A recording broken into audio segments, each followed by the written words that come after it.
Selamat siang teman-teman semua. Oke. Materi hari ini oke, saya cerita dulu. Ini ceritanya mau menceritakan mengenai sakramen baptis buat calon katekumen kelas dewasa. Jadi Anda semua itu adalah katekumen yang mau belajar agama untuk bergabung menjadi umat Katolik. Jadi jangan kaget ya, nanti kalau saya tanya-tanya dikit ya. Oke. Perkenalkan, nama saya Laurentius Surya Dharma dari kelompok A1. Mari kita mulai. Nggak usah pakai nyanyi dulu Pak ya, kelamaan. Oke, teman-teman, sakramen baptis itu sebenarnya apa sih? Nah, ada yang udah pernah dengar nggak? Belum? Waduh, kemana aja selama ini? Oke, jadi gini. Saya yakin teman-teman bercanda semua sih. Jadi ya kalau nggak ngapain di sini gitu. Pasti udah ada ikut dari pendaftaran, terus daftar dan mau jadi anggota gereja Katolik. Nah, memang sebagai tahapan untuk menjadi anggota gereja Katolik itu kita tidak ingin sembarang orang masuk. Jadi coba kita undang teman-teman semua untuk melihat gereja Katolik itu seperti apa sih. Jadi nggak maksa loh.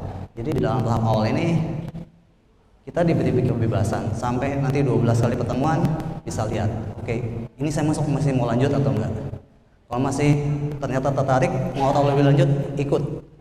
Ada 40 kali pertemuan sampai benar-benar mantap boleh dibaptis. Kalau nggak mantap silahkan. Jadi free, nggak ada pemaksaan. Oke. Slide please. Nah, pertanyaan pertama, apa sakramen baptis? Nah, saya cerita dulu. Kalau misalnya ya di zaman dahulu kala itu orang mau masuk dalam satu kelompok tertentu, dia biasanya ada suatu ritual tertentu. Nggak usah lihat agama deh, lihat kelompok biasa aja. Nah, ini pun berlaku untuk orang yang mau menjadi anggota gereja Katolik. Dan di dalam gereja Katolik itu kita sebut itu sebagai sakramen dan baptis.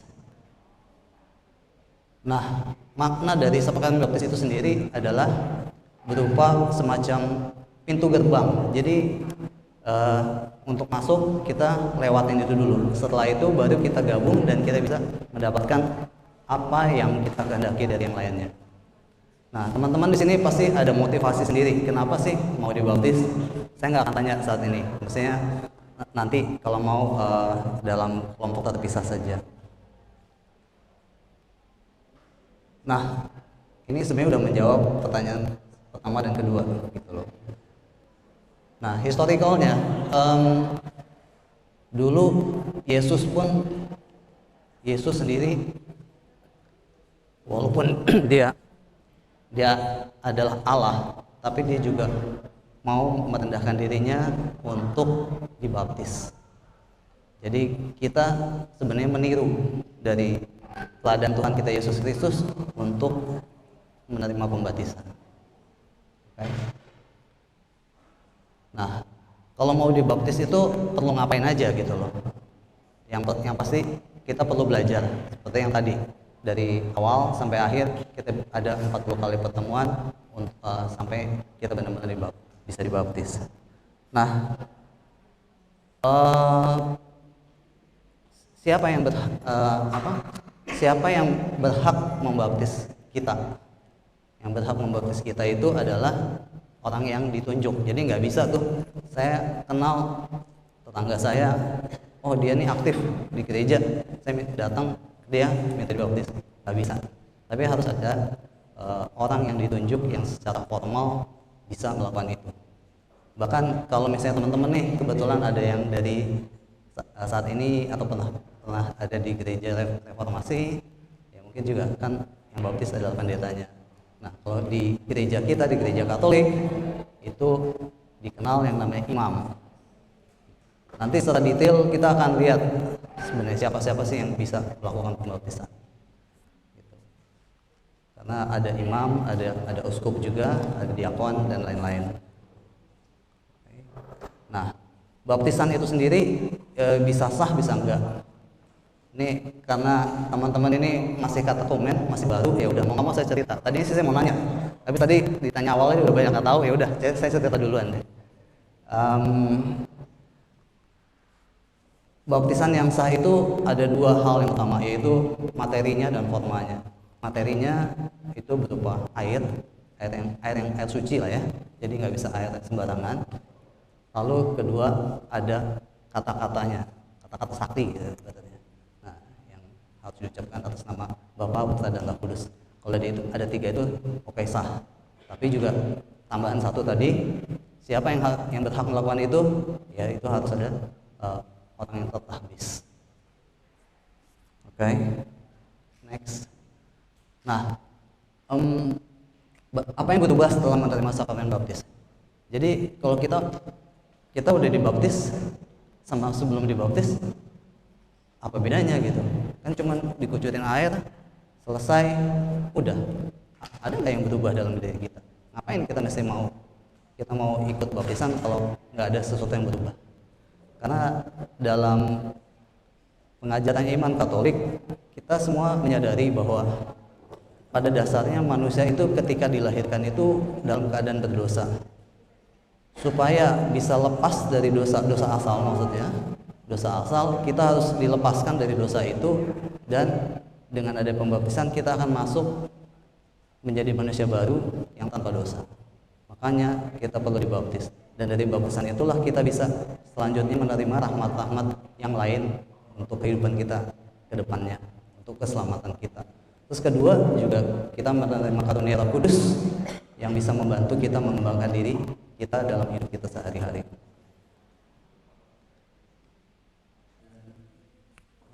Ada salah satu santo yang luar biasa, yaitu namanya Paul Miki, yang ya dia juga baptisnya nggak bayi sih, baptis anak kecil lah, 5 tahun, tapi dari keluarga dan dia bergabung dengan ortodoks Jesuit, sehingga dan ketika ditindas itu ada sekitar 26 biarawan dari ortodoks Jesuit dan Fransiskan, juga kaum awam dieksekusi oleh kaisar itu. Tapi ya Santo Paul Miki ini tidak takut, dan dia walaupun digerek akhirnya dibunuh mereka semua. Tapi justru akibat dari situ perkembangan gereja di Jepang berkembang pesat. Itu kurang lebih abad ke-16. Oke, sorry agak melenceng.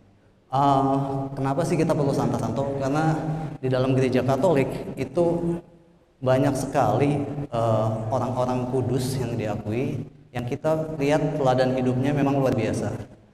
Kita hidup mau menyerupai Kristus, itu susah banget. Nah, untuk sampai ke situ kita bisa lihat contoh-contoh orang yang sudah berusaha mengikuti jejak Yesus itu. Itulah santo-santo. Makanya kita bisa meneladani mereka, dan kita nanti pada saat baptisan kita boleh memilih dari sekian banyak nama santo dan santo untuk dicantumkan sebagai nama baptis kita, sebagai panutan kita, sebagai santo pelindung kita juga. Itu salah satu yang membedakan dari orang Katolik dengan yang beragama Kristen lainnya. Oke. Itu yang ingin saya ceritakan. Mungkin ada ingin ditanyakan oleh teman-teman.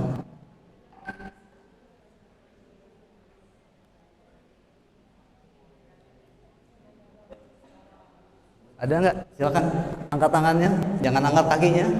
Angkat kaki kabur soalnya.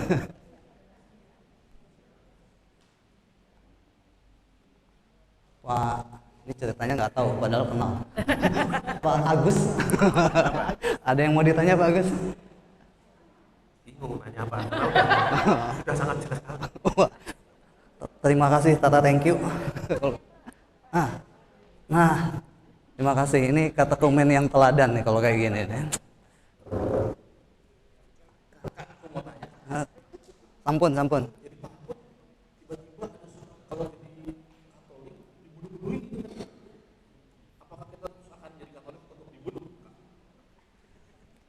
tenang aja, mati itu udah pasti. Tinggal milih maunya caranya gimana kan. Itu kan cerita dalam kejadian kondisi seperti itu. Syukurnya saat ini kita hidup tidak dalam kondisi seperti itu. Nah, jadi itu hanya memberikan contoh bahwa semangat Kristus itu adalah semangat melayani, di mana kita dalam sebagai orang Katolik itu diminta untuk melayani dengan penuh rasa cinta, dan itu memang tidak mudah. Makanya banyak sekali hal-hal yang perlu dilakukan. Salah satu contohnya adalah santo tersebut. Mungkin saya salah milih itu ya, milih santonya ya, yang agak ngeri ya. Baik, terima kasih. Ada lagi yang lain? Kita masih ada waktu 1 menit sebelum selesai.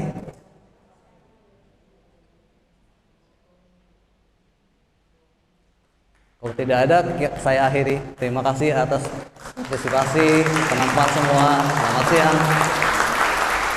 Ya, terima kasih kelompok 1.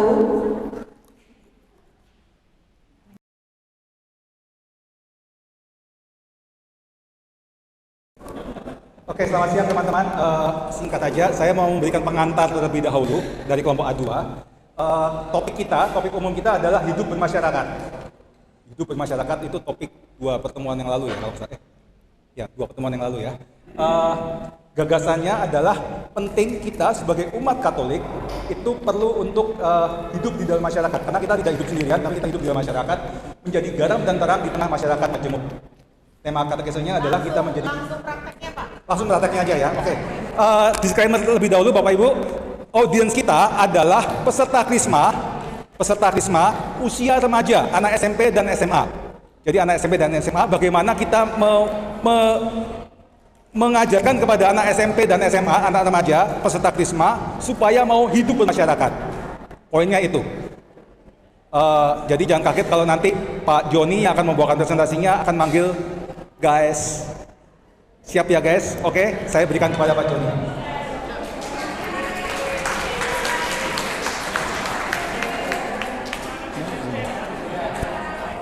Guys.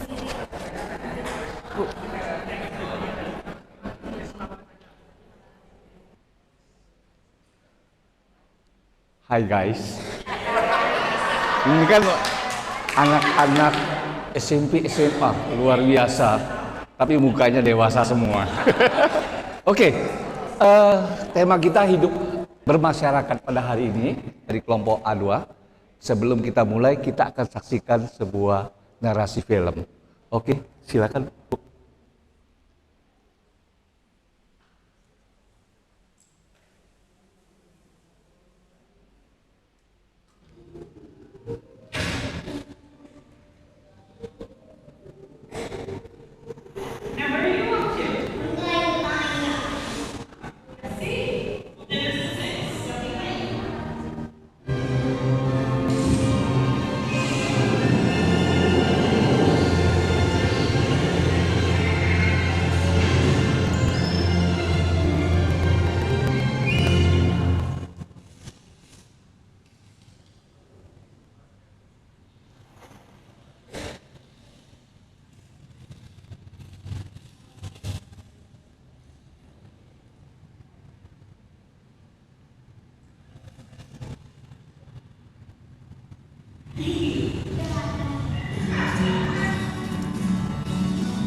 Oke, gimana guys? Bagus nggak filmnya? Apa moral cerita filmnya? Ada yang bisa bantu saya? Hah? Nggak ngerti? Berarti Anda nggak nyimak. Yang ngerti aja. Ada yang bisa memberikan saya tanggapan? Ada hadiahnya. Mau? Ayo, silahkan jawab. Apa moral cerita film tadi? Ya, silakan. Oh, oke, berbagi. Ya, ya, ada lagi? Anak itu mau keluar dari rumah dan pergi jauh untuk bertemu dengan seseorang yang dia tidak kenal, terutama orang miskin. Oke, terima kasih. Saya kasih juga kuenya. Jangan tanya lagi ya. Jangan tanya lagi karena kuenya sudah nggak ada. Oke, moral cerita tadi seorang anak ya minta izin kepada ibunya keluar. Dia ingin ketemu Tuhan. Dia keluar membawa bekal. Kemudian dia ketemu seorang apa tadi? Tunawisma ya. Yang tidak punya rumah, dia makan, ada kue, dia bagi. Ya. Dia makan juga untuk dia bagi. Ya. Kemudian dia pulang ke rumah, ibunya tanya, sudah ketemu belum sama Tuhannya? Dia bilang sudah. Tidak seperti apa yang kita bayangkan. Kemudian si tunawisma juga ketemu sama temannya. Dia bilang, saya luar biasa hari ini. Saya ketemu Tuhan. Orangnya masih kecil, masih muda Tuhan kita. Gambaran Tuhan di dalam hidup seorang anak kecil, gambarannya begitu sederhana. Ya. Oke, kita minta slide berikutnya. Menjadi sesama bagi sesama. Apa itu? Menjadi sesama bagi sesama. Berikutnya, Bu. Timbul satu pertanyaan, yaitu siapakah sesamaku manusia? Ada yang tahu? Berbagi dong dengan saya. Ayo. Siapa sesamaku manusia? Seperti yang kita lihat tadi di dalam narasi film tadi. Ada? Tidak memandang usia, warna kulit, ras, usia, sama apa? Kehidupan sosial. Itulah sesama kita manusia. Berikutnya, Bu. Nah, di dalam Injil juga kita menemukan cerita yang sama, ya. Kita ambil contoh kisah orang Samaria yang baik hati. Kenapa Yesus menceritakan kisah orang Samaria? Sedangkan orang Yahudi itu sangat benci sama orang Samaria. Ya. Cerita bagaimana orang Samaria itu menolong orang yang terluka, yang habis dirampok, ya. Sedangkan ada imam yang lewat, ada orang Lewi yang lewat, semuanya melewati mereka. Jadi bagi orang Yahudi, orang Samaria itu seperti sampah. Tidak menganggapnya orang yang dirampok itu seperti sampah mereka anggap. Mereka nggak perlu menolong karena mereka tidak mau menajiskan dirinya, karena mereka mau ke bait suci untuk berdoa, untuk sembahyang. Orang Samaria lewat. Orang Samaria ini menolong, ya, menolong orang yang terluka tadi. Orang Samaria itu sebenarnya orang mana sih? Setelah kita telusurin, ternyata orang Samaria itu sama dengan orang Yahudi. Cuma mereka itu berdarah campuran. Orang Samaria itu adalah orang yang merantau, orang Yahudi yang merantau, ya, di luar Israel, Mereka melakukan kawin campur sehingga mereka nggak diakuin sebagai orang Yahudi murni, sehingga mereka dibenci, dianggap orang kafir. Tapi di mata Yesus, itulah sesama kita manusia. Ya, padahal mereka itu sama keturunan Yahudi itu, cuma bedanya kawin campur sama yang nggak kawin campur. Oke, berikutnya Bu. Kita dapat menjadi bahagia dan membagikan rahmat yang kita terima kepada teman-teman yang Tuhan berikan kepada kita setiap hari. Kita akan boleh berbagi rahmat. Orang-orang muda yang terkasih, jangan takut untuk membagikan pengalaman dan pengharapan dan sukacita atas Kristus yang bangkit. Percikan api itu telah menyala di hati kalian. Itu adalah pesan Paus Fransiskus untuk Hari Orang Muda Sedunia ke-38 November 2023. Hai guys, gimana? Ada yang mau nanggapin? Ada yang mau bertanya? Silakan. Saya mau tanya Pak, Ya, silakan. apa hubungannya film tadi kan hidup bermasyarakat? Film tadi kan cuma satu orang, bermasyarakatnya di mana tuh Pak?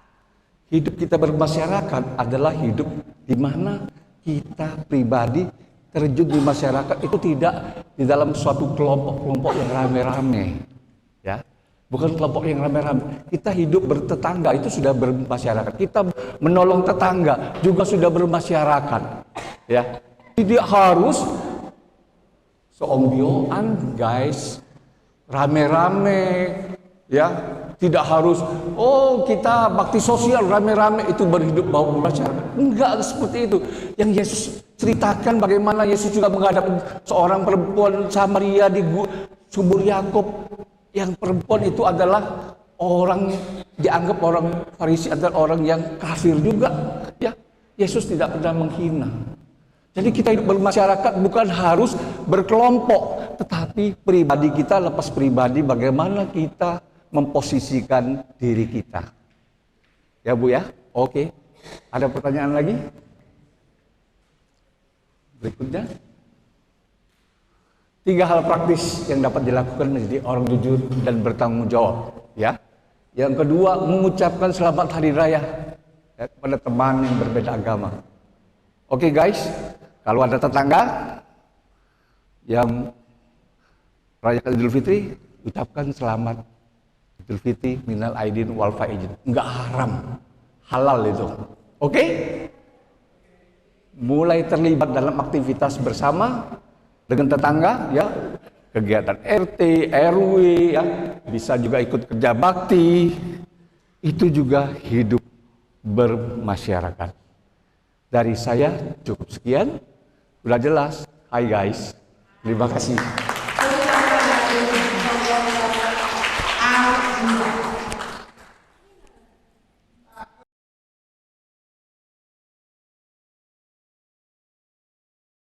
Oke, baik. Selamat siang Bapak Ibu semua. Latar belakang dari presentasi hari ini adalah anak-anak remaja, ya, calon-calon Krisma, kurang lebih kisaran usia remaja 10 sampai 15-16 tahun, ya. Ada juga yang dewasa. Baik, Ibu izin kita mulai. Jadi Bapak dan Ibu mohon sementara menjadi anak-anak remaja, ya. Terlihat dari wajah-wajah remaja di sebelah kanan saya nih, ya. Di sebelah kiri mulai setengah remaja. Oke, baik.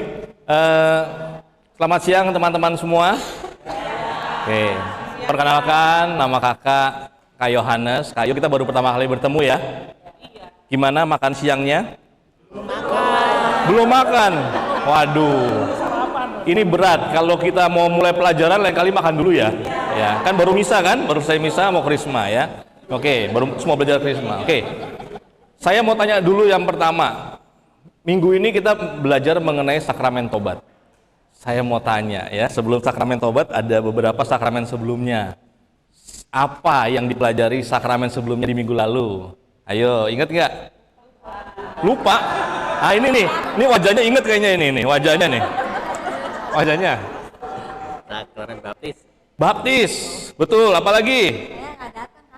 Nggak datang, nggak masuk. Awas loh, kalau lebih dari 2 kali katanya dicoret.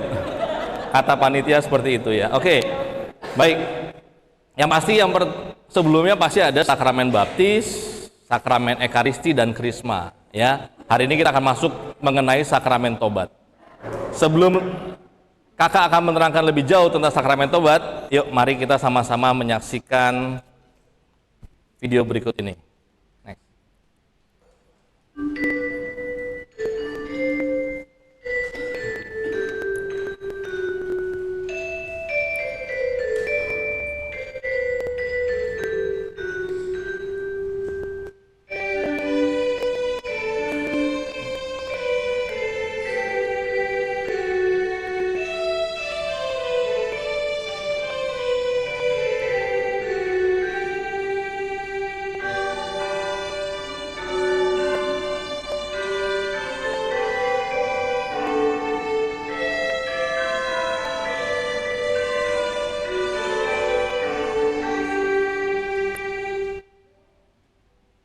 Baik, ini video singkat buat kita melihat. Nah, kira-kira dari video tadi, apa yang teman-teman lihat menarik dari video tadi? Apa yang teman-teman bisa lihat dari video tadi, nilai yang baik, atau mau bercerita tentang apa sih? Saya. Ya. Dek Kristina, silakan.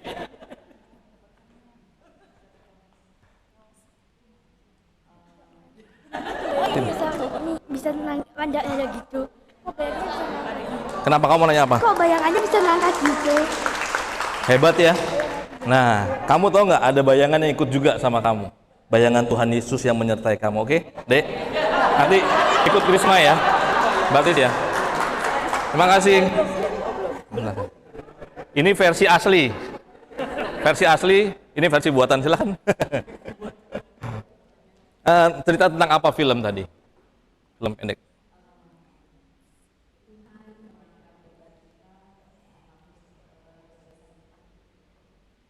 Oke. Ada lagi? Silakan. Teman-teman jangan khawatir ya. Di kelas saya boleh berbicara dengan spontan. Jadi boleh langsung tanya, boleh angkat tangan, boleh langsung kalau ada yang ragu, silakan langsung bertanya. Ada lagi yang mau menambahkan? Tadi apa katanya? Yesus mengangkat ya masalah beban kita. Ada lagi? Ya, sini. Silakan.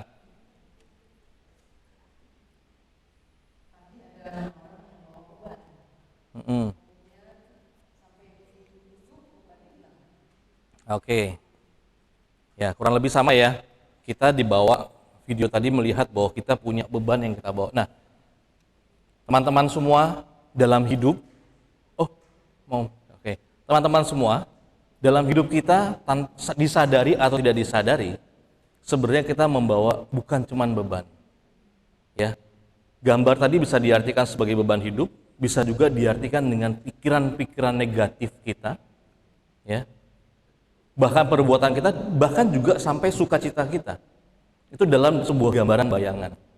Kalau kita mau berbuat dosa, yang terjadi pasti sudah ada dalam pikiran kita. Baru kita melakukan.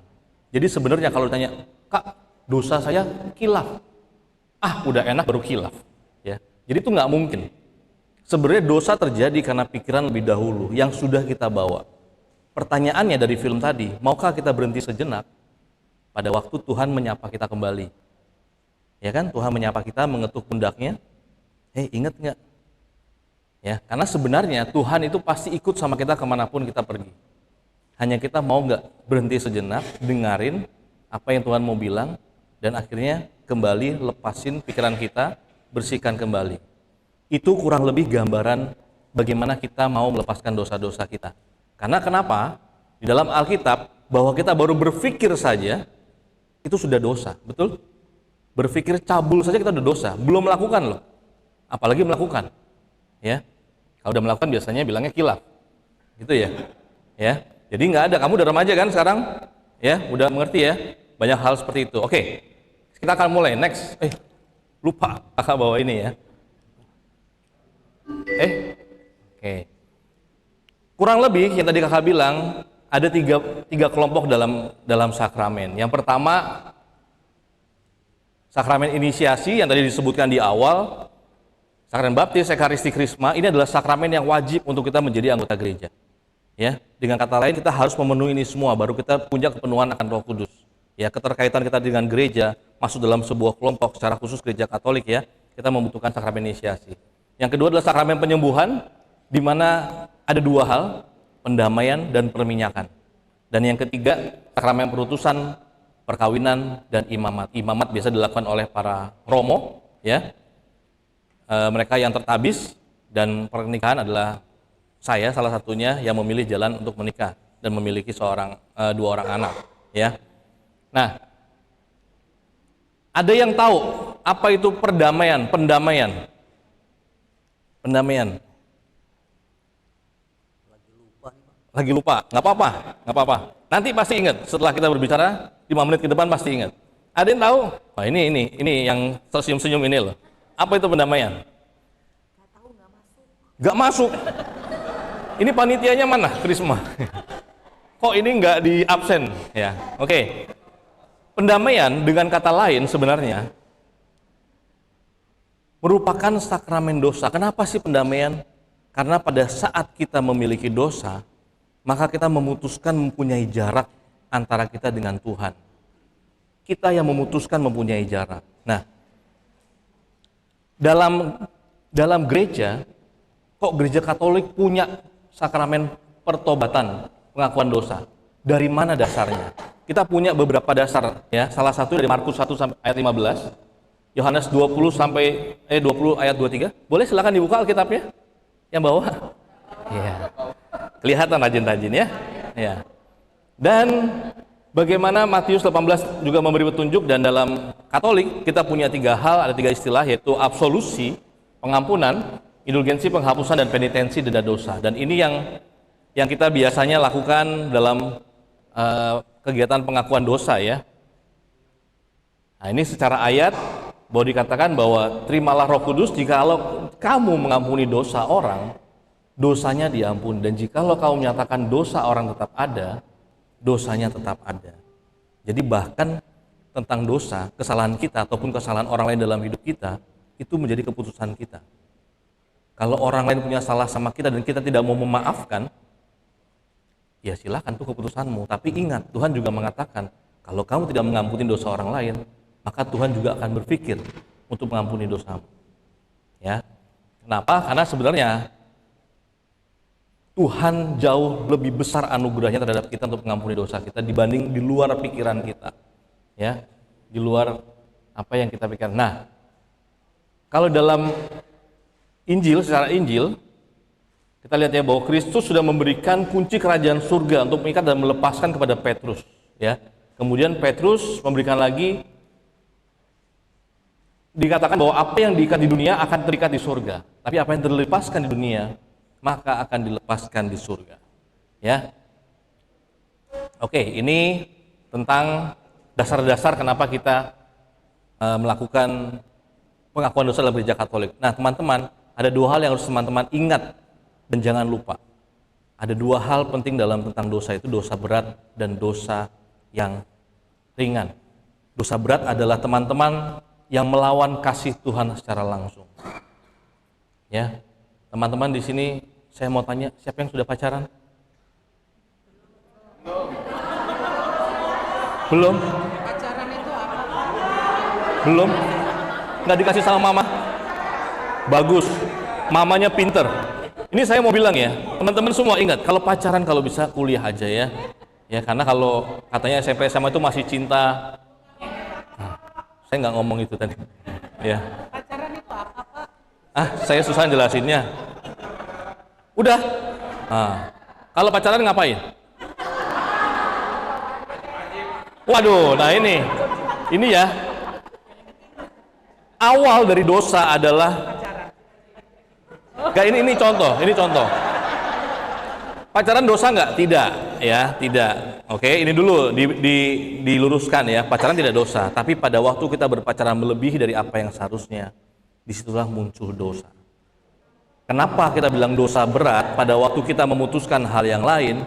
Karena akhirnya kita dengan sadar melawan kasih Tuhan yang secara langsung sudah dikatakan, ya, Ada dalam 10 perintah Allah yang kita tidak boleh lakukan dan kita lakukan. Dengan kata lain kita betul-betul melawan apa yang diminta Tuhan sama kita. Ya. Kalau yang ringan-ringan, siapa yang suka nyontek di kelas? Pada gak ngaku ya. Pada gak ngaku ya. Nah teman-teman harus ingat apa akibat dari dosa. Yang terutama adalah kamu kehilangan rahmat Allah yang sangat besar sama dirimu. Ya, dalam pembaptisan ada orang begini, lengah ya. Aku udah dibaptis, aku sudah suci. Dosaku sudah tidak ada karena aku dibaptis. Benar. Tapi pada saat kamu berjalan dalam kehidupanmu dan kamu masuk lagi dalam dosa, kamu jatuh dalam dosa, maka kamu memutuskan rahmat Tuhan dari dalam diri kamu. Ya. Oke. Silakan nonton sedikit.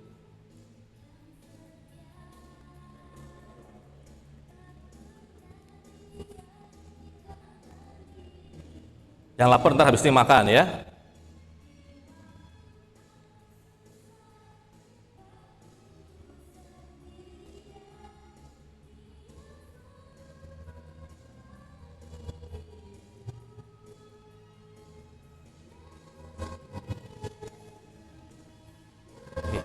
Pada waktu manusia sudah tertarik dalam dosa, maka akan sulit untuk keluar. Ya. Karena biasanya dosa berhubungan dengan banyak kenikmatan, ya.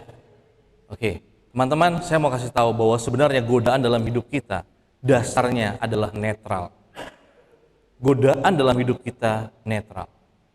Tapi sifat dari godaan selalu menarik. Ya, ini sifat dari godaan. Kenapa dosa muncul? Karena kita berawal dari pikiran. Dari pikiran muncul perkataan. Dari perkataan muncullah perbuatan sadar yang melanggar perintah Tuhan. Ya, jadi awal dari dosa adalah pikiran kita. Sehingga pada waktu godaan menjadi dosa, karena apa? Karena kita mengizinkan, kita mengiyakan secara sadar bahwa saya mau melakukan dosa. Ya. Termasuk apapun alasannya, entah itu kamu memukul orang, bahkan sampai membuli orang lain sampai terluka, bahkan kehilangan nyawa, itu sesuatu yang kalian sadari. Ya. Cara kerja roh jahat. Nah, ini saya kasih tahu ya cara kerjanya ya. Dia tahu titik lemah kamu.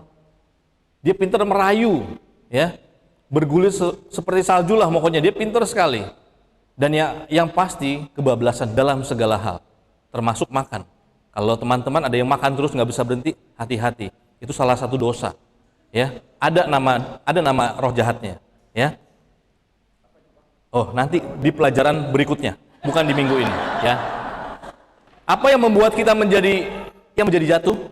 Biasanya karena logika kita sebagai manusia, logika kamu nih sebagai remaja-remaja yang udah mulai tahu berpikir, merasa benar.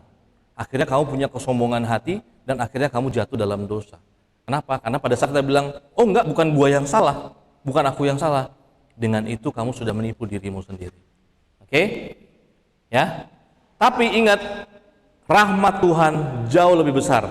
Pada saat kamu mengaku dosa, maka kamu akan menerima pengampunan, perdamaian dengan Allah, perdamaian dengan gereja, ya, ketenangan hati, dan jangan lupa lakukan penyesalan, pertobatan dengan sungguh-sungguh. Ya, aduh, gimana nih? Terakhir, next. Jangan lupa ya, aku dosa hari Selasa tanggal 12 Desember. Oke, Tuhan memberkati. Terima kasih.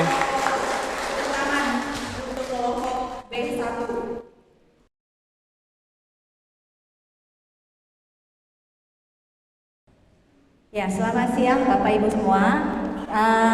Saya Vega dan Oke, kami akan membawakan mengenai Sakramenen Krisma dan Bapak Ibu sebagai remaja, peserta remaja ya. Remaja berumur 12 tahun ke atas. Oke. Ya, mari kita mulai ya. Ya, selamat siang adik-adik, teman-teman semua, apa kabar? Oke, luar biasa ya. Kita ketemu lagi hari ini, kita mau mengenai salah satu pembicara kita mengenai sakramen ya, Kak Maria ya. Saya Kak Vega dan ini Kak Maria ya. Nah, kita panggil juga nanti Kak Vega diganti oleh teman-teman dari BIR. Mari silakan maju dulu, Kak Neti, Kak Yusti dan Kak Cen. Oke, yuk. Nah ini teman-teman kita dari BIR ya, Bina Iman Remaja. Oke, kita akan mulai dengan lagu dulu ya. Oke, yuk kita mulai dengan lagu.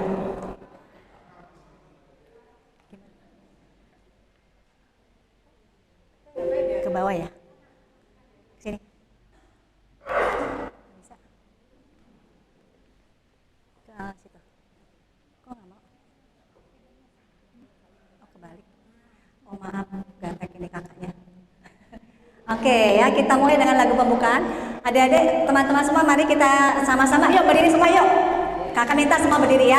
Oke, yuk kita nyanyi lagu mengenai roh, buah-buah roh ya. Oke. Mungkin dari situ deh dinyalain. Katina nggak bisa. Ya, oke. Yuk. Ikutin gerakannya ya dari kakak-kakak teman-teman BIR kita. Oke, yuk sama-sama yuk.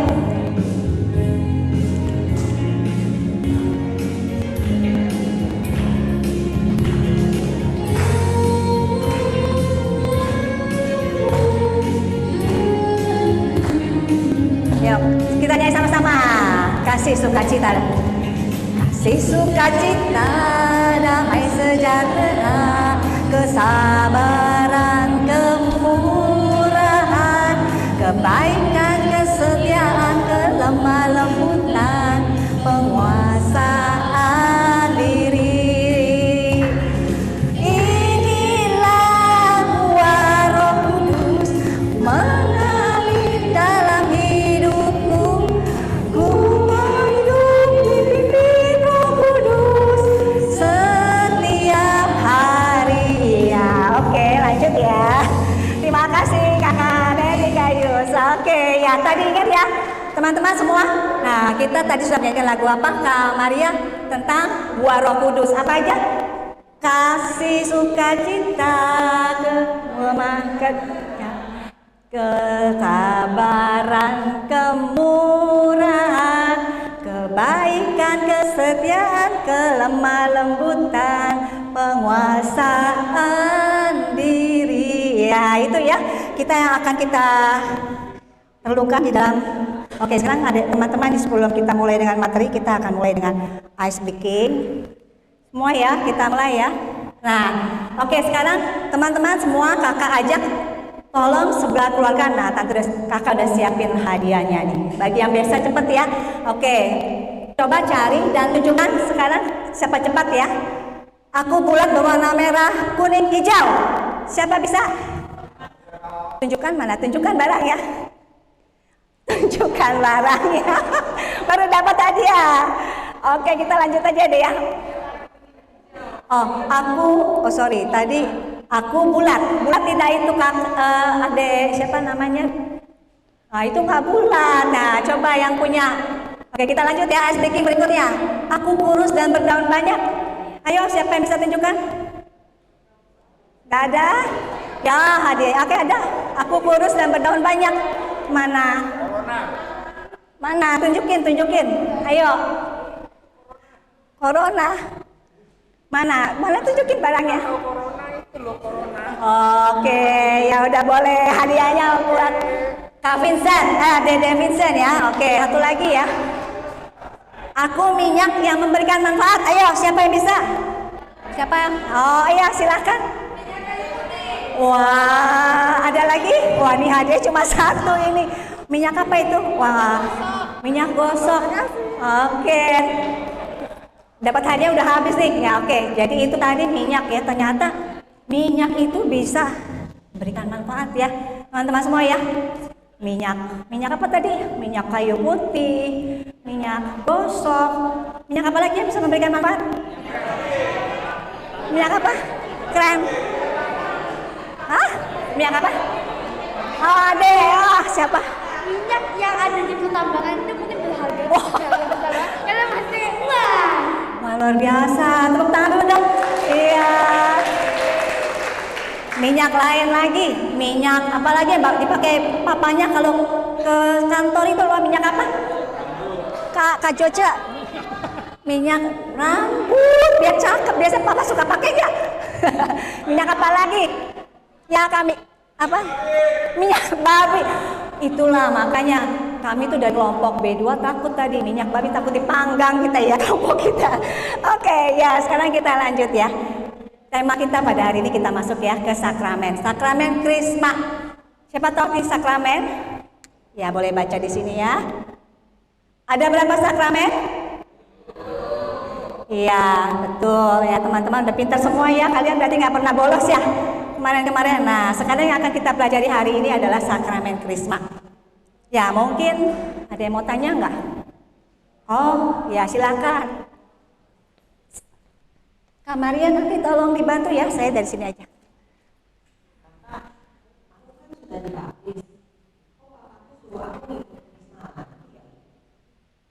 Oh, udah dibaptis, tapi sekarang kamu di sini disuruh krisma ya?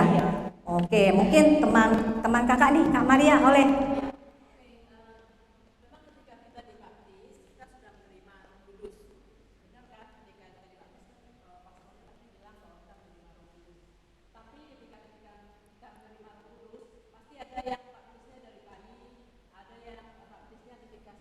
Kak naikin Kak, biar kenceng. Nggak ada adanya nggak kedengaran.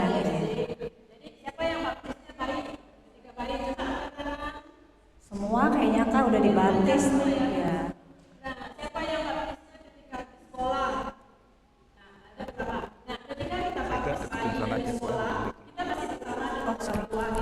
Artinya kita masih ada yang menolong, membantu kita dan sebagainya. Ketika kita mulai dewasa,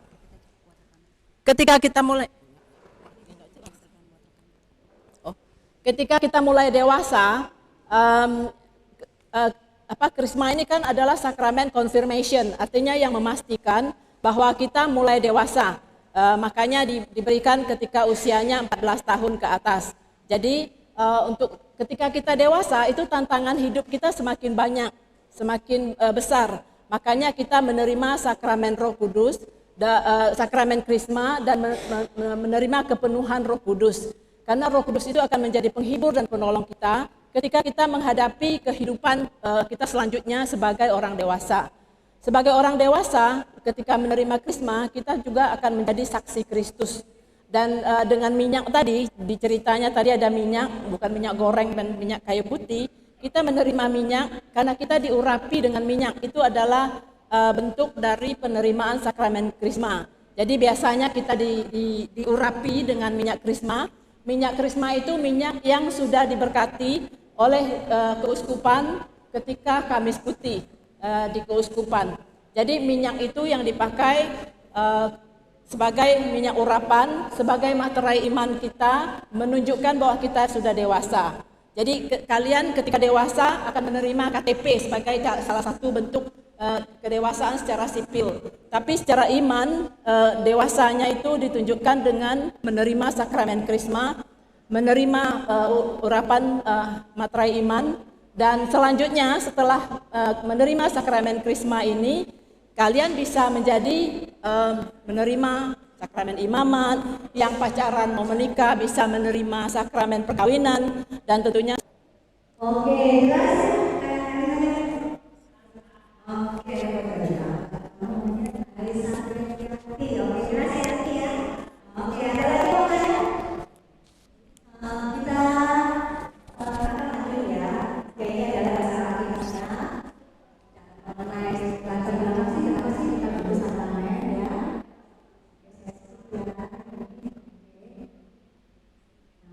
Tadi kita bagian ya, minyak tadi kita kata Maria, jadi bukan sekedar minyak, tapi minyak yang khusus.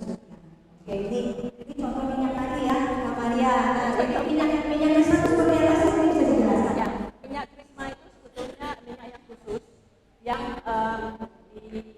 makanya disebutnya minyak urapan gitu ya. Minyak yang sebetulnya minyak olive oil yang dicampur dengan beberapa ramuan bahan lain yang diberkati oleh uskup. Nah, Diberkati oleh uskup ya, jadi bukan minyak sembarangan, tapi diberkati oleh uskup. Pertanyaannya nih, siapa uskup kita? Siapa uskup kita?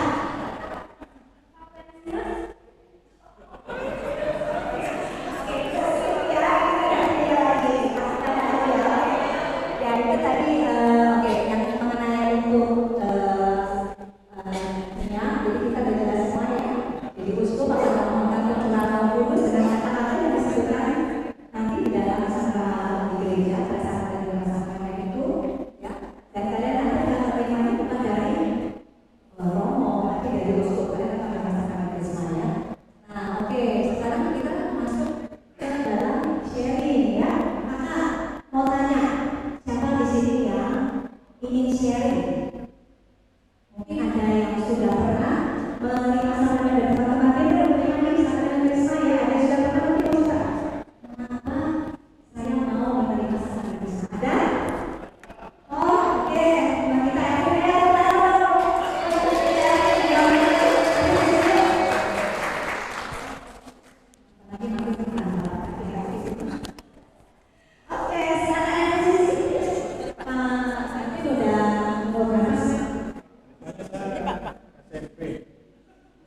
Oke, ini Elvin udah terima sasaran Risma. Kenapa waktu itu Elvin menerima sasaran Risma dan kenapa bawa yang diterima dari sasaran Risma? Itu boleh bisa diceritain ke teman-teman ya. Ya. Bisa terima ya? Ya, Kak. Ya, oke. Jadi saya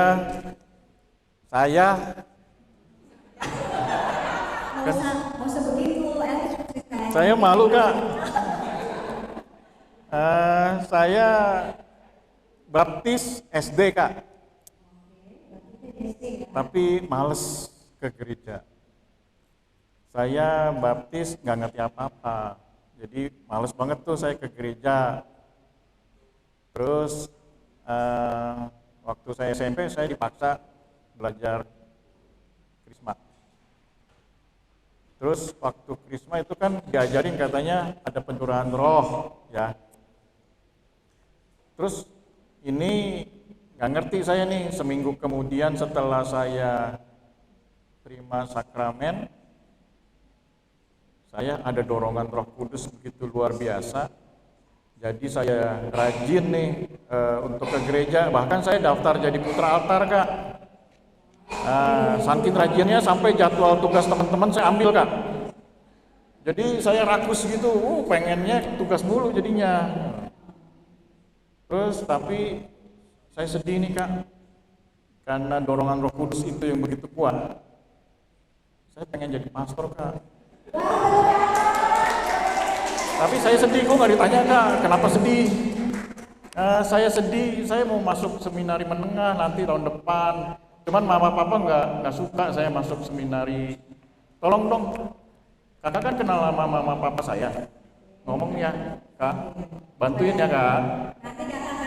Ya, ya, makasih ya, Kak. Makasih teman-teman ya. Terima kasih Elvin buat sharing ya. Yaitu teman-teman semua. Oke, mungkin kakak sebelum selesai, makasih untuk Elvin berkata. Kakak juga mau cerita semua ya, kan? Kakak cerita ya. Ini kakak dulu waktu di Tanjung Lesung tahun 2015 Desember. Kakak di tsunami, pengalaman kakak di mengalami tsunami. Dan ini waktu itu kakak, dan ini kakak melihat bersama semuanya dan kakak puji Tuhan dan akhirnya pada saat 25 Desember kakak merayakan kakak bersama dengan teman-teman dan lingkungan. Itu buah Roh Kudus yang kita bisa dapatkan dan kita sudah dapatkan. Semua teman-teman juga boleh merasakan kasih Tuhan sehingga bisa bertahan dalam Roh Kudus dalam Tuhan. Terima kasih. Oke, terima kasih Kak Puja.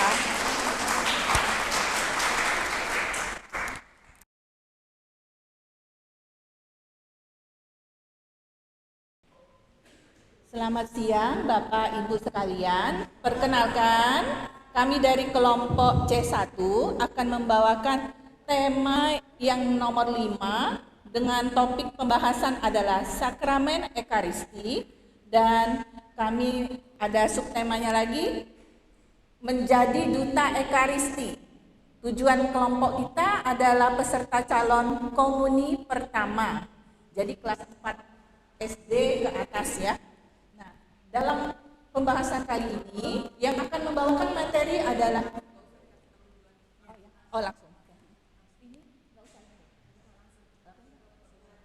Ya, kami serahkan kepada Ibu Paluti yang akan membawakan materi. Terima kasih. Terima kasih. Ibu Paluti, pakai ini dulu ya.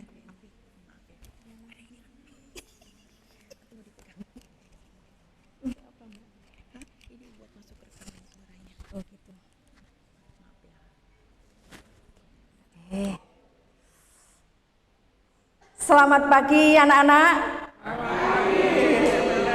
Apa kabar? Halo? Hai. Kurang semangat sih. Kayaknya belum sarapan ya. Sekali lagi, halo? Hai. Terima kasih.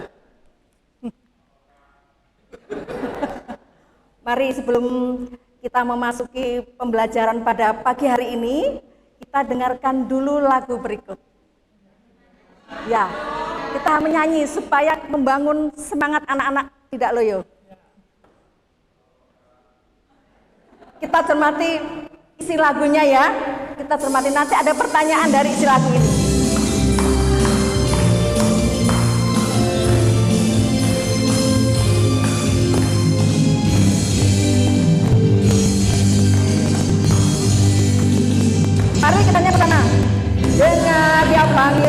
saya.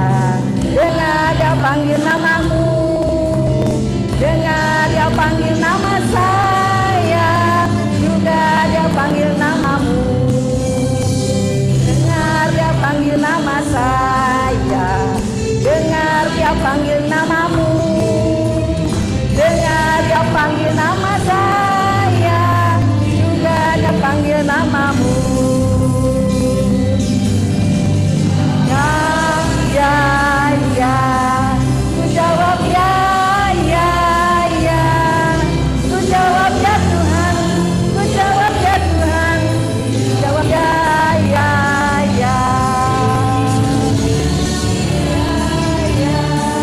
Ku jawab ya,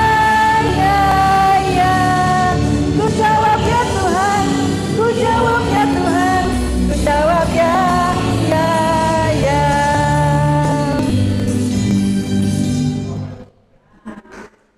Senang?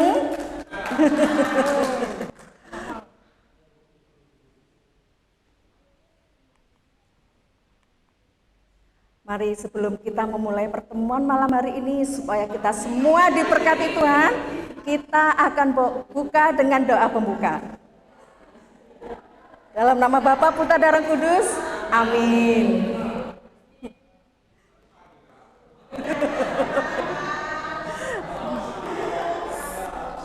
Sekarang Bu Palupi mau tanya, siapa yang suka ke gereja? Pinter. Kalau ke gereja biasanya ditemani siapa? Dengan siapa? Udah ada yang pacaran nih? Dengan mama? Papa? Oh, pinter. Lalu kalau ke gereja pada ngapain sih? Mainan HP atau apa? Berdoa? Oh, misa, lalu mengikuti Ekaristi. Good job, pinter semua ya, adik-adik ya. Nah, ada yang tahu nggak dengan Ekaristi? Why? Ada yang tahu nggak dengan Ekaristi? Coba. Kita udah dulu pernah ada pertemuan tentang Ekaristi. Sekarang Bu Palupi mau tanya, masih ingatkah ada yang tahu dengan Ekaristi? Nah, sekarang Bu Palupi ingatin lagi. Ekaristi itu apa? Ekaristi adalah sumber dan puncak hidup orang Kristiani. Nah, ini dasarnya diambil dari Kompendium KGK nomor 274. Ini juga ada dasarnya lagi, kita bisa, anak-anak bisa membaca dari kitab suci, Injil Lukas ayat 12, bab 12 ayat 19. Isinya apa? Inilah tubuhku yang diserahkan bagimu, perbuatlah ini menjadi peringatan akan daku. Artinya apa? Di sini Tuhan menyuruh kita perbuatlah dan peringatan akan daku. Kalau Tuhan bilang perbuatlah, berarti kita harus melakukan, ya. Tuhan mengajak kita perbuatlah ini menjadi peringatan akan daku. Berarti kalau kita diajak Tuhan melakukan perbuatan ini, berarti kita harus apa? Harus taat. Taat. Jadi perbuatlah ini menjadi peringatan akan daku. Berarti kita harus melakukan dan kita mentaati apa yang diperintahkan oleh Tuhan. Sekali lagi, Ekaristi adalah apa? Ekaristi sumber dan puncak hidup orang Kristiani. Ya. Kalau kalian tadi diminta Tuhan perbuatlah, kalian diminta Tuhan untuk diajak, berarti kalian melakukan, ya, melakukan seperti lagu yang di awal tadi. Lagunya apa? Dengar dia panggil nama saya. Jika kamu dipanggil, apa yang bisa kamu lakukan? Noleh, misalkan Yuri gitu ya, langsung noleh, lalu menjawab, Menjawab. Menjawab apa? Ada dipanggil ja. Pinter ya anak-anak ya. Jadi jika kamu dipanggil Tuhan, maka yang harus kamu lakukan menjawab ya, ya. Dipanggil Tuhan dengan menjawab ya untuk menjadi apa? Untuk menjadi duta. Kenapa kalian menjadi duta? Kenapa kalian menjadi duta? Karena kalian tahu bahwa Ekaristi itu penting. Maka yang menjadi duta yang terutama terlebih dahulu adalah di dalam keluarga. Ya, kalian bisa mengajak mama, papa, kakak, adik yang malas-malasan ke gereja, itu tugas kalian menjadi duta untuk mengajak keluarga-keluarga terkasih kalian. Jadi di dalam keluarga yang utama, kalau di luaran bisa ngajak teman-temannya yang tidak pernah ke gereja, ayo kita ke gereja yuk, ayo kita ngikutin Ekaristi yuk, karena sebentar lagi kan kalian akan menerima sakramen Ekaristi. Ya. Ekaristi juga menjadi sumber kekuatan untuk mempersatukan keluarga kita. Keluarga agar mendapat apa keluarga? Kalau kita dipersatukan, kita akan menjadi, keluarga kita akan mendapatkan keselamatan. Sekali lagi, Bu Palu tekankan, kalian diajak untuk menjadi duta Ekaristi di dalam keluarga kalian, ya, supaya keluarga kita nanti akan memperoleh keselamatan, ya. Karena apa? Sakramen adalah tanda dan sarana keselamatan Allah. Dan di sini kalian diajak menjadi duta di dalam keluarga kalian. Nah, untuk menanggapi ajakan kalian menjadi duta di dalam keluarga, di dalam lingkungan kalian, lingkungan misalkan ada pertemuan-pertemuan atau di sekolah, kalau kalian merasa ada teman-teman yang suka malas mengikuti Ekaristi, itu tugas kalian yang menjadi duta Ekaristi. Ayo kita ke gereja yuk, di gereja itu nanti kita akan begini. Itu kalian bisa menyampaikan apa pengalaman kalian di dalam mengikuti perayaan Ekaristi di gereja. Nah, untuk mengingatkan kalian bahwa kalian akan menjadi duta Ekaristi dalam keluarga, sebelum Bu Palu tutup dengan doa, mari kita dengarkan lagu Kau Dipanggil Tuhan. Ibu.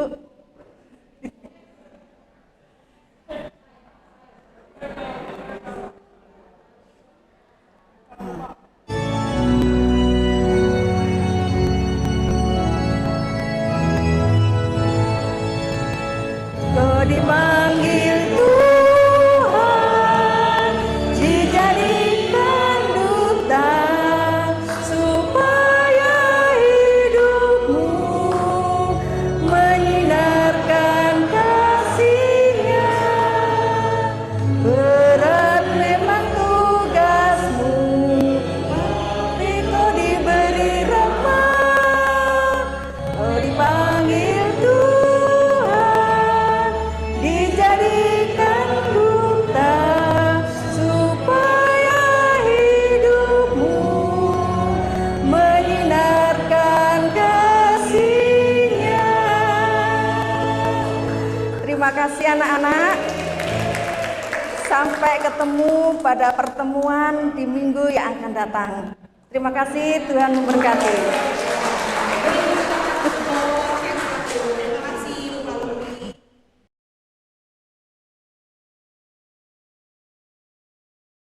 Ya, terima kasih teman-teman. Kita dari kelompok C2, saya Ervin, Saya Yama. sama nanti dibantu sama Pak Arminto. Kita akan membawakan tema gerakan Menggerakkan lingkungan sebagai umat basis. Oke, kita mulai ya. Oke, kita mulai ya. Saya mau batas dulu nih. Dah. Vin, mau kemana? Gua mau ke ada acara lingkungan. Ih, lu Ngapain lu ke lingkungan? Emang ngapain aja di sana? Ya iyalah, lu gimana sih? Gak ikutan? Enggak ah, ngapain? Lu lagi musim hujan gini, mager tahu. Gimana sih? Mendingan di rumah gua mah. Aduh, kagak bener nih orang ya. Aduh, biarin aja dah, mendingan gua diem aja. Ngapain juga di lingkungan gua nggak ngerti apa-apa. Ya kita kan mau berdoa, nyanyi-nyanyi. Lu ngapain aja di situ coba? Ada aja. Ayo ikutan deh. Coba dulu jelasin apa ngapain aja. Aduh, gimana pakai gua cara jelasin lagi? Terlama loh. Coba. Teman-teman semua, sama gak sih kita seperti si Yama ya? Iya nggak? Bapak Ibu kayak Ibu Yama nggak sih? Coba Pak Laurentius, males nggak? Aduh, puji Tuhan, kalau kayak gini enak kalinya. Kalau Bapak, males nggak Pak? Kadang-kadang. Kadang-kadang. Saya jujur males loh Pak. Tapi ternyata saya nggak boleh males. Nah, kenapa sih? Kalau sering, kamu juga males? Ya, aku masih gereja soalnya lama. Kamu jujur.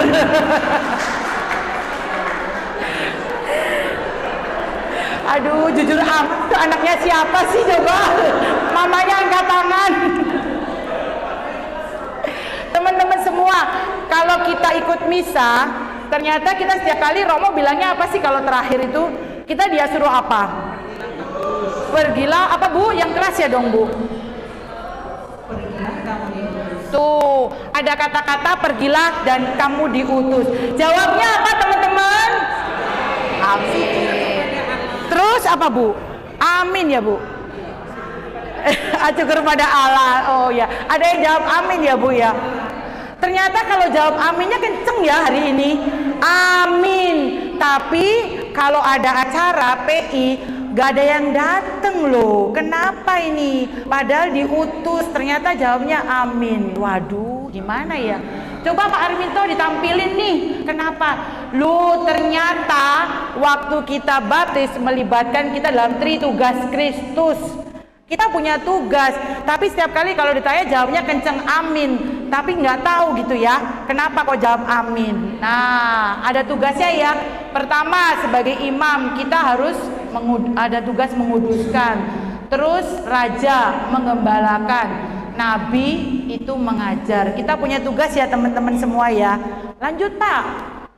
Nah, nih kita itu meneladani dari cara hidup jemaat perdana dari Kisah 2 41 sampai 47. Teman-teman baca sendiri ya, soalnya kata Pak Miki udah lapar biar cepet. Oke? Vin, biasanya tuh ya, gue tuh males ke lingkungan tuh karena suka begini nih. Suka dibilang jangan pergi tahu, nanti disuruh sharing-sharing kalau ada pertemuan gitu kan. Gue ditakut, makanya gue males gitu loh. Sebenarnya ngapain aja sih di lingkungan itu nantinya? Nah ini ternyata kita kalau di lingkungan ini semua ada loh. Ada pengudusan, liturgi. Kita biasanya ada yang nyiapin lagu ya kan kalau di doa lingkungan. Terus ada pelayanan, ada yang mau nyiapin tempat, ada yang nyiapin makanan, tuh ada pewartaan. Biasanya juga ada fasilitatornya kan yang bantuin. Terus ada persekutuan, kita kalau bareng-bareng itu ada juga kesaksian. Lu takut yang mana sih Yama? Takut semua? Kagak kan? Iya, yang sharing-sharing itu loh, males banget itu kan. Padahal sebenarnya bagus juga ya kalau kita bersekutu ya dalam lingkungan ya. Jadi kenal. Cuma masalahnya juga gue gak kenal orang-orang sana, gimana dong? Ya kenalan dong, makanya lu dateng gitu. Harus ada yang ngajak gua nih kalau iya. Gitu. Malu sendiri tau. Lu kenapa nggak mau kesaksian? Kenapa? Aduh, kayaknya belum pantas ya. Gak ada yang nggak pantas ya di mata Tuhan ya. Jadi ternyata kalau kita kesaksian itu juga bisa menguatkan orang lain. Setuju nggak Pak kalau nguatin orang lain? Setuju. Oh setuju. Ada yang nggak setuju? Kenapa Pak kalau nggak setuju? Yang mana itu? Aduh, kok Miki mah nggak setuju katanya. Ayo kok, nanti nggak setuju kenapa kok? Acep-acep.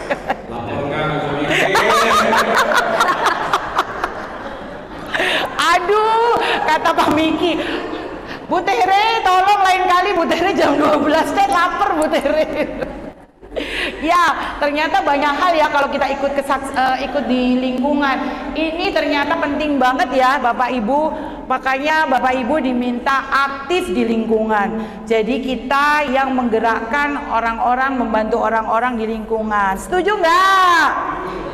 Setuju. Biar cepat kita ngomong setuju ya. Habis itu kita makan kalau gitu. Lanjut Pak. Pak Arminto. Ada lagi nggak Pak? Nah nih kita sekarang ngomongin susah amat ya. Koinonia, berkumpul sebagai anggota dan bagian dari sebuah persekutuan gereja dan tubuh Kristus. Oh, Vin, terus di situ ngapain aja? Maksudnya pertemuannya apa aja sih? Emang di gereja itu biasanya ada acara-acara ya dalam 1 tahun itu, sehingga di lingkungan tuh kumpul-kumpul, saya lihat suka gitu. Ada dong, sama sekali gak pernah ya? Iya, nggak pernah. Aduh. Terus nanti lihat nanti bulan ini ada pertemuan ini gitu loh, apa aja sih?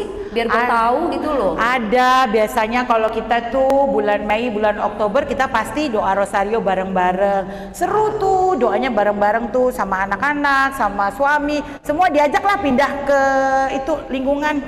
Jangan cuma doa di rumah. Terus kalau kita bulan September pasti apa? Apa Pak Joce kalau September biasanya Pak Joce? Ada apa Pak kalau di bulan September Pak? Oh, kita ngapain Pak biasanya Pak? Yes. Tuh kata Pak Joce kita ngupas kitab suci. Serem gak sih? Gue gak pernah baca kitab suci loh. Ntar ditanya-tanya nggak? Kagak lah. Siapa yang mau nanya aja gitu ya? Iya.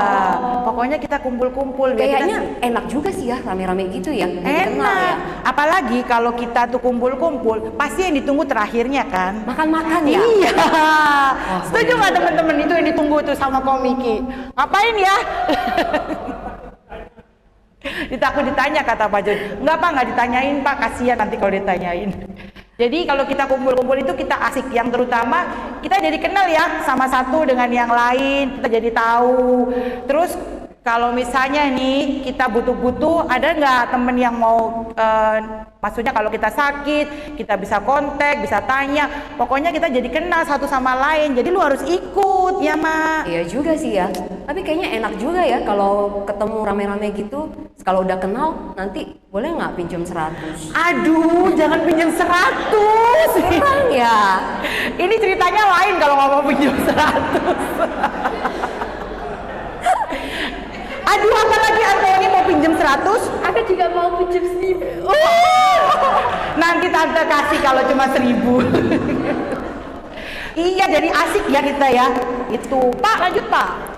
Nah, tuh ternyata kita perlu ya Bapak Ibu, teman-teman semua untuk menggerakkan lingkungan dimulai dari kita sendiri. Kalau kitanya semangat, maka kita bisa membawa teman-teman yang lain semangat untuk mendapatkan bahwa kita tuh dalam lingkungan adalah bersama-sama, saling mengenal, saling menyapa. Lingkungan adalah rumah kedua bagi kita. Setuju teman-teman? Jadi kalau saya tanya lagi sekali lagi, kita punya tugas nggak?